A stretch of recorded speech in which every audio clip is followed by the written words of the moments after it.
Hello नमस्कार दोस्तों, स्वागत करता हूं आपको आज के इस न्यू वीडियो में। दोस्तों इस वीडियो में हम लोग बात करेंगे, जैसा कि आपको पढ़ाया गया खंड ए बी जो भी चीज़ था, फिजिकल जियोलॉजी क्लास 12 की हम लोग बात किए थे। और इस वीडियो में हम लोग पढ़ेंगे केवल खनिजिकी के बारे में। खनिजिकी नाम से बहुत आसान लग रहा है कि खनिजिकी में केवल खनिज ही पढ़ना है, रियल है, केवल हमें इसमें खनिज ही पढ़ना है। लेकिन यहाँ पे प्रॉब्लम है कि एक एक चीज़ को इसका 5+ सिलेबस का वीडियो आपको लिंक डिस्क्रिप्शन में मिल जाएगा।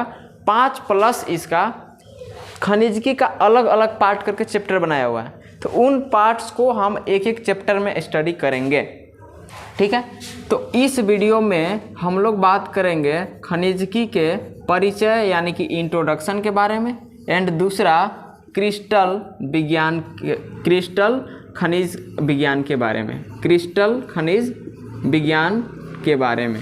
2 टॉपिक मेरा रहेगा। वीडियो बहुत ज़्यादा हम लोग लंबा नहीं करेंगे, शॉर्टकट, बहुत मतलब कोई भी लंबा चैप्टर है उसको, ये देखिए, ये जो खनिजिकी चैप्टर है ना, आपको थोड़ा थोड़ा फिजिक्स में भी मिलेगा, क्योंकि खनिजों के फिजिकल क्वालिटी मतलब कि क्या, भौतिक गुणधर्म, रासायनिक गुणधर्म, तो इसमें भौतिक में फिजिक्स भी आ जाएगा और केमिस्ट्री में आपका रासायनिक गुणधर्म भी आ जाएगा।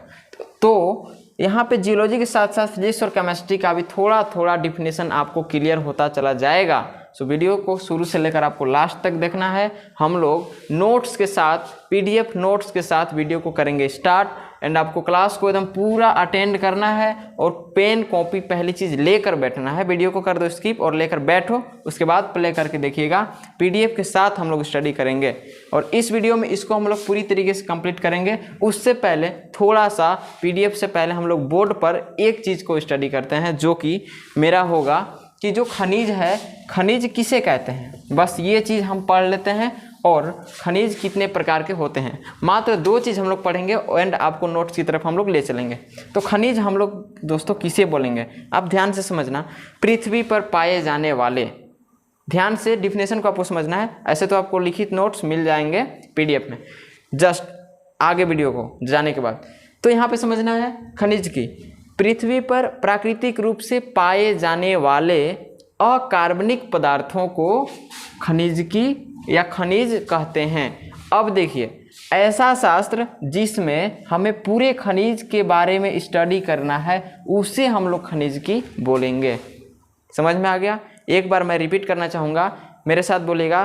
पृथ्वी पर प्राकृतिक रूप से पाए जाने वाले अकार्बनिक पदार्थों को खनिज कहा जाता है, जैसे लोहा, एल्युमिनियम, ये सब हो गया, ठीक।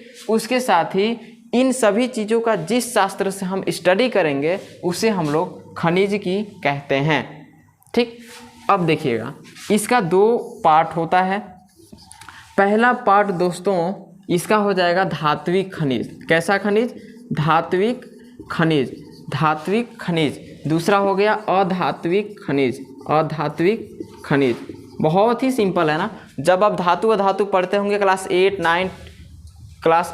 9th में नहीं है, 10th में है, और उसके बाद यहाँ पे जियोलॉजी में है। तो यहाँ पे आप ध्यान दीजिएगा, धात्विक मीन्स डायरेक्ट समझिए कि धातु खनिज को इसमें हम लोग ऐड करेंगे, उसके फिजिकल क्वालिटी पढ़ेंगे, केमिकल क्वालिटी पढ़ेंगे, जो भी चीज़ है उसके बारे में। अधात्विक में आपको जैसे ग्रेफाइट हो गया, लेड हो गया, ये सब चीज़ों के बारे में स्टडी करना है। लेकिन खनिजिकी में हम लोग दोनों को ऐड करके पढ़ेंगे, ठीक है ना। इसको भी और इसको भी, दोनों को स्टडी हम लोग करेंगे यहाँ पे, ठीक है। अब आपको मेरे ख्याल से समझ में आ गया होगा। और यहाँ पे देखिएगा, क्रिस्टल विज्ञान में एक चीज़ मैं आपको और बताना चाहूँगा यहाँ पे, कि कोई खनिज होता है तो खनिज का डिफिनेशन आपको तो क्लियर हो चुका होगा, अभी जस्ट मैंने बताया। उसके बाद एक होता है अयस्क। क्या होता है? अयस्क। अयस्क किसी भी खनिज में सबसे ज़्यादा मात्रा में पाई जाने वाली धातु को, मतलब ज़्यादा मात्रा में कोई शुद्ध पदार्थ पाया जाएगा तो उसे हम लोग अयस्क बोलते हैं। जैसे लोहा का क्या होता है? फेरस संकेत होता है। लोहा का जो मुख्य अयस्क है ना, वो है आपका हेमेटाइट। क्या है? हेमेटाइट। तो हेमेटाइट आपका एक अयस्क हो गया, जो कि लोहा का एक अयस्क कहलाता है, ठीक है। उसके साथ एक आता है गैंग। गैंग मीन्स क्या होता है? गैंग मीन्स होता है अशुद्ध पदार्थ, अवांछित चीज़ें, एक्स्ट्रा मटेरियल, ठीक है।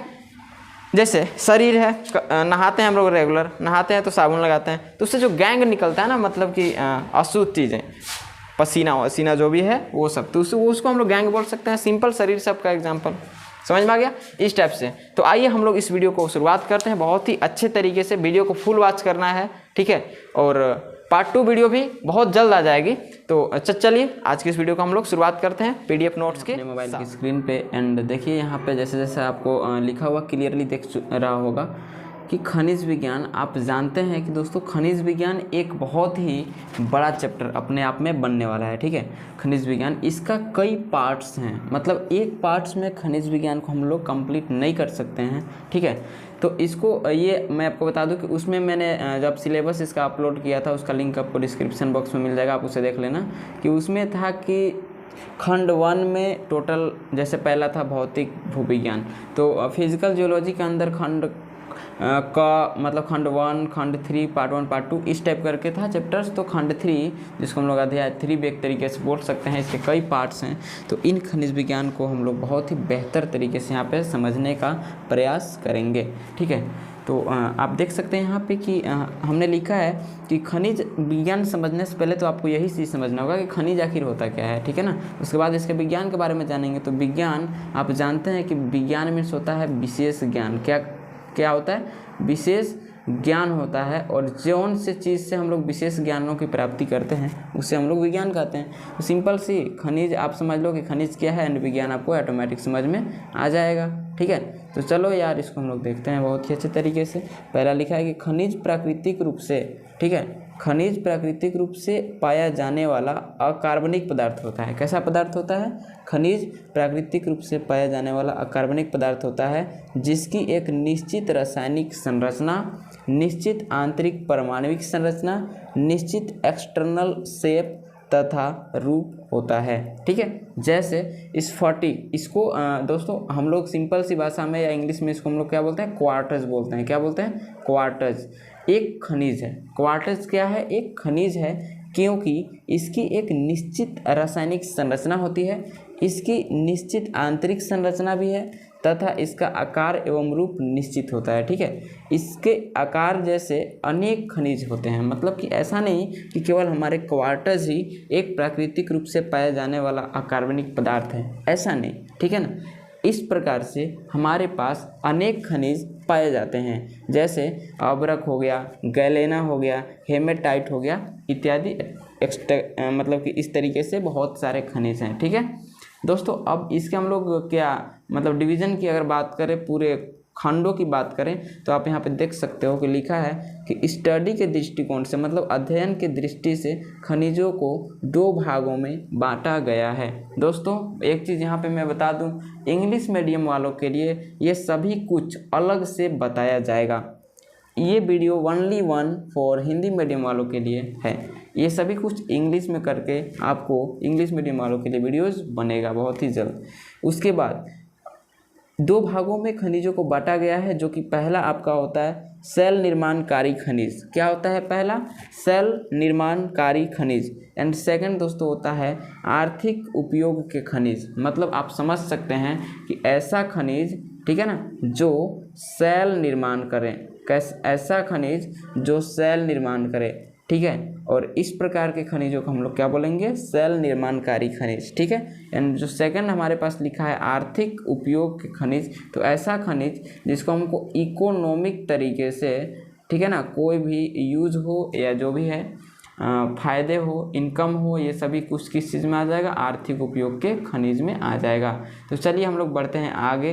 आगे जैसे जैसे बढ़ेंगे हमें ऑटोमेटिक समझ में आते चला जाएगा, इसीलिए मैंने खुद से ये PDF को तैयार किया है।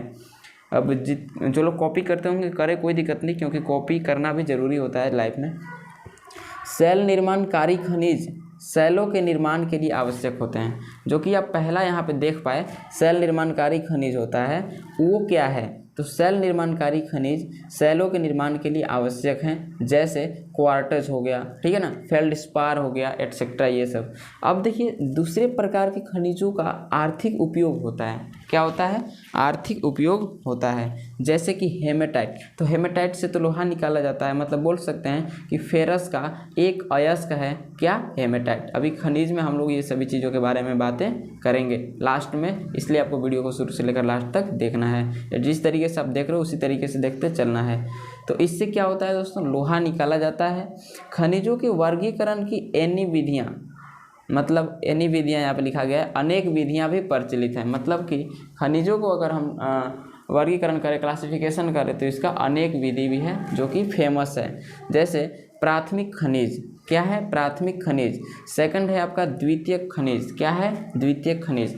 तो आपको क्या समझ में आया कि प्राकृतिक रूप से, थोड़ा सा मैं रिवीजन करता हूँ, प्राकृतिक रूप से पाए जाने वाले अकार्बनिक पदार्थों को खनिज कहते हैं, ठीक है। और उत्पत्ति के आधार पर खनिजों को यहाँ पे हम लोग दो भागों में बांटेंगे। पहला सेल निर्माणकारी खनिज और दूसरा आर्थिक उपयोग के खनिज। तो दोस्तों सेल निर्माणकारी खनिज जो होता है सेलों के निर्माण के लिए आवश्यक माना जाता है, ठीक है। हाँ, तो ये खनिज आपका सेल निर्माण के लिए मतलब बताया जाता है। और दूसरे प्रकार की अगर बात करें तो इस प्रकार से आर्थिक उपयोग, दूसरे प्रकार से जो भी है आर्थिक उपयोग होगा, आर्थिक इनकम होगा, ये सब चीज़। जैसे लोहा का भी एग्जांपल लिए, फेरस होता है, और फेरस की अगर दोस्तों अयस्क की बात करें तो क्या होता है? हेमेटाइट होता है, ठीक है, समझ रहे हैं। उसके बाद दोस्तों बात करते हैं, लिखा है कि खनिजों की अगर वर्गीकरण करें, इन लोगों का अगर क्लासिफिकेशन करें, उत्पत्ति के आधार पर तो दो हुआ ना, लेकिन वर्गीकरण के आधार पर भी कितने हैं? दो ही हैं, ठीक है। तो यहाँ पर भी आपका दो हो जाता है। तो इसमें पहला है आपका प्राथमिक खनिज, क्या है? प्राथमिक खनिज। और सेकंड है द्वितीयक खनिज। अब देखिएगा एक एक करके बहुत ही केयरफुली आपको समझना है इस चीज़ों को कि प्राथमिक खनिज दोस्तों हम लोग किसे बोलेंगे, ठीक है।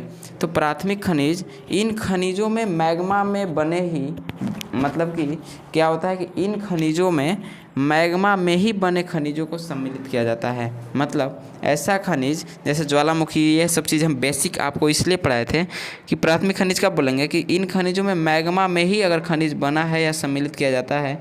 तो जैसे मैग्मा का निर्माण होता है ना आंतर की, मतलब कि आंतरिक क्रियाओं के कारण, तो उन मैग्मा में जो भी खनिज शामिल होते हैं उन्हें हम लोग प्राथमिक खनिज के नाम से जानते हैं। जैसे क्वार्टज जो है ना, वो उसका सिंपल सा एग्जांपल है। दोस्तों बात करें द्वितीयक खनिज की, तो द्वितीयक आप ध्यान से देखिएगा, इसमें अनेक विधियों से बने खनिजों को सम्मिलित किया जाता है। जैसे कि मैग्मा को न लेकर के यहाँ पे हम कोई और भी तरीका से जो भी खनिज निर्माण किए या जो भी चीज़ है उस श्रेणी में रखा गया, उस कैटेगरी में, तो उसे हम लोग क्या बोलेंगे? सिंपल सी विधि, अनेक विधि हो सकता है, मतलब कि अपेक्षा इसके, मतलब मैग्मा से ना बना हो और इधर से बना हो, तो उसे हम लोग द्वितीयक खनिज कहते हैं। जैसे मेलाकाइट लिखा हुआ है, क्या है? Malachite etcetera. अब दोस्तों इसी में एक टॉपिक था, मतलब वो तो इंट्रोडक्शन था आपका। अब दोस्तों मैं बात करता हूँ उसी में, इंट्रोडक्शन में ही थोड़ा सा हम बढ़ते हैं आगे, इसको कर देते हैं इतना सा जूम, ठीक है। अब देखिएगा, आपने नाम सुना होगा एक खनिज, तो खनिज तो अभी सब लोग ने पढ़ा कि खनिज का डिफिनेशन क्या हुआ, तो ये तो आपको क्लियर हो गया होगा। उसके बाद दोस्तों एक इस चीज़ में आता है जो कि आप 10th से ही पढ़ते आ रहे हैं, उसको हम लोग बोलते हैं अयस्क। अयस्क दोस्तों एक तरीके से शुद्ध पदार्थ होता है। कैसा पदार्थ होता है? शुद्ध पदार्थ होता है। जैसे अभी जस्ट हम लोग लोहा के बारे में बात किए, तो लोहा का जो अयस्क होता है ना, अर्थात लोहा तो एक खनिज है ना, फेरस क्या है? एक खनिज है, ये वाला है। तो इसका जो शुद्ध पदार्थ है उसको हम लोग मोस्टली हेमेटाइट के नाम से जानते हैं। ऐसे तो इसका अनेक मतलब कि अयस्क है, बट यहाँ पे हम लोग किसको लेंगे? केवल हेमेटाइट को लेते हैं, ठीक है। ये हो गया आपका शुद्ध पदार्थ। अब एक होता है गैंग। क्या होता है? गैंग। अब देखिएगा गैंग क्या है? गैंग होता है आपका अशुद्ध अवांछित पदार्थ। कैसा पदार्थ? अशुद्ध अवांछित पदार्थ। अशुद्ध पदार्थों को अगर खनिज पर, कोई भी चीज़ ऊपर दो चीज़ होता है, जैसे एक बॉडी होता है तो बॉडी पर भी दो चीज़, शुद्ध चीज़ तो सारा कुछ है ही, बट गैंग के रूप में क्या होता है? जो शरीर से नहाने के बाद जो मैल निकलता है ना, उसे हम लोग गैंग के नाम से भी जान सकते हैं। उसी प्रकार से सेम खनिजों में भी होता है।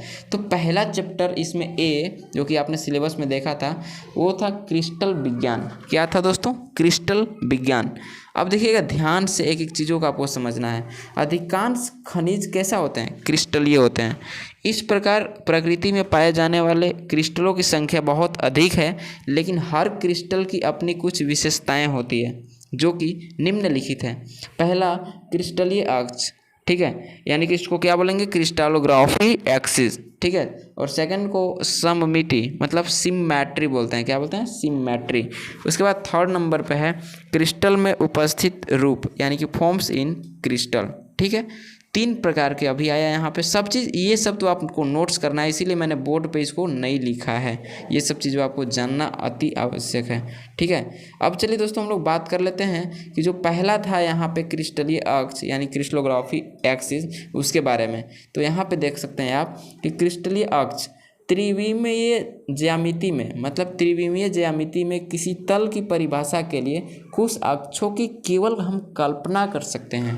मतलब कोई भी त्रिविमीय मतलब कि 3D आप लोग नाम सुनते हैं ना, कोई पिक्चर होता है उसको 3D लगा देंगे, कभी सो जाएगा कभी उठ जाएगा, मतलब ऐसे, मतलब एक तरीके से बोल सकते हैं ना, जैसे इस टाइप से इसको देखना है, पार्श्व भी दिखेगा, ऐसे भी दिखेगा, ये सब चीज़ क्या होता है? ये 3D रूप हो गया एक तरीके से। इधर से इधर भी घुमाएंगे तो भी ऐसे ही दिखेगा, इधर घुमा देंगे फिर भी ऐसे ही दिखेगा, है ना, मतलब उलट देंगे पलट देंगे सेम कंडीशन में वैसे ही दिखेगा। तो इसको बोलते हैं त्रिविमीय। तो किसी भी तल के परिभाषा के लिए केवल हम उसके अक्ष की क्या करेंगे? कल्पना करेंगे। ठीक इसी प्रकार क्रिस्टल की परिभाषा कुछ काल्पनिक अक्षों के आधार पर की जाती है। इन काल्पनिक अक्षों को ही क्रिस्टलीय अक्ष कहते हैं।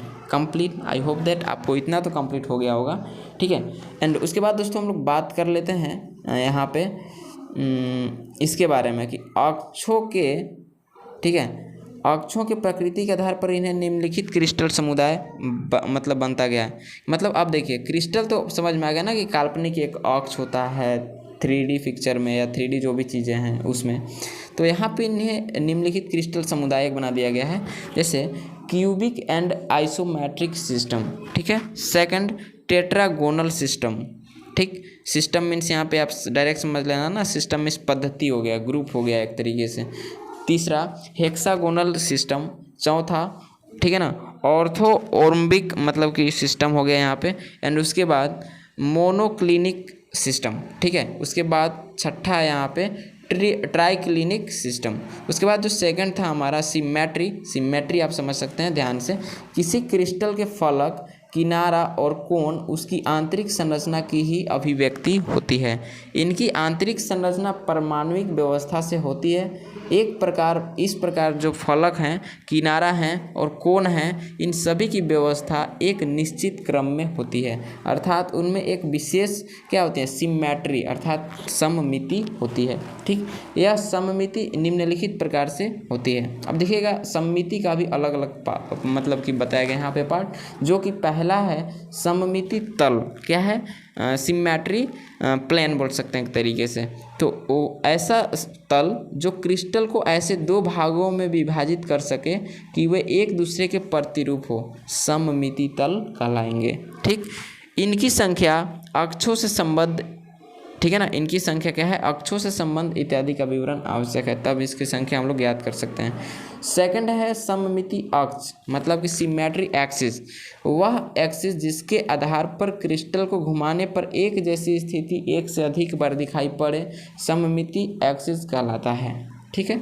थर्ड दोस्तों लिखा है यहाँ पे सममिति केंद्र, यदि 180 डिग्री पर एक जैसी ही स्थिति हो, ठीक है ना, मतलब कि सममिति का 180 डिग्री पर एक जैसी स्थिति हो, अर्थात यहाँ पे समझे सिंपल भाषा में क्रिस्टल में केंद्र के ऊपर और नीचे, मतलब कि केंद्र के ऊपर और केंद्र के नीचे एक ही जैसी स्थिति हमें दिखाई पड़े तो उसे हम लोग क्या बोलेंगे? सममिति केंद्र उपस्थित माना जाता है। कि इसमें इस क्रिस्टल में ये जो है इस खनिज में जो कि हम लोग क्रिस्टल विज्ञान का नाम दे रहे हैं, क्रिस्टल पद्धति का नाम दे रहे हैं, उसमें सममिति केंद्र उपस्थित है।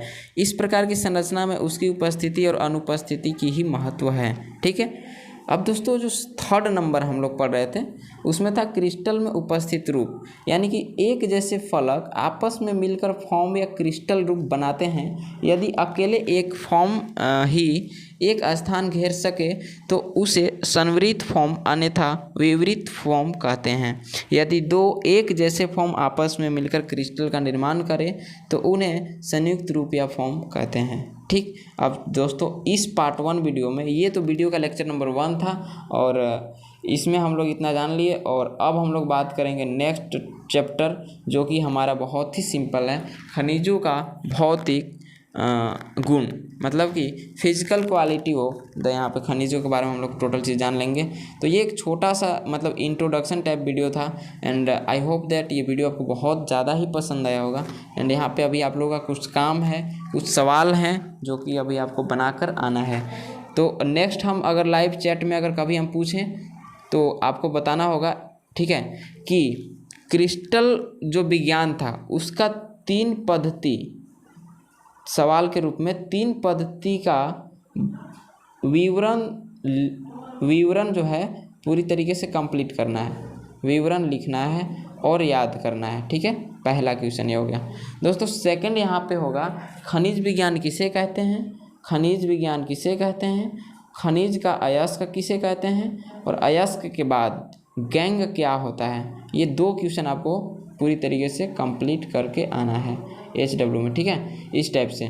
तो आई होप दैट वीडियो आपको बहुत ही ज़्यादा पसंद आया होगा। और अगर आप पहली बार चैनल पे विजिट कर रहे हैं तो जियोलॉजी के लिए आगे आपको इसी प्रकार की बहुत सी लेक्चरर्स एंड क्वेश्चन आंसर वाली वीडियो देखने को मिल जाएगी। So let's do subscribe my YouTube channel. मिलते हैं किसी नए वीडियो में, तब तक के लिए बाय बाय।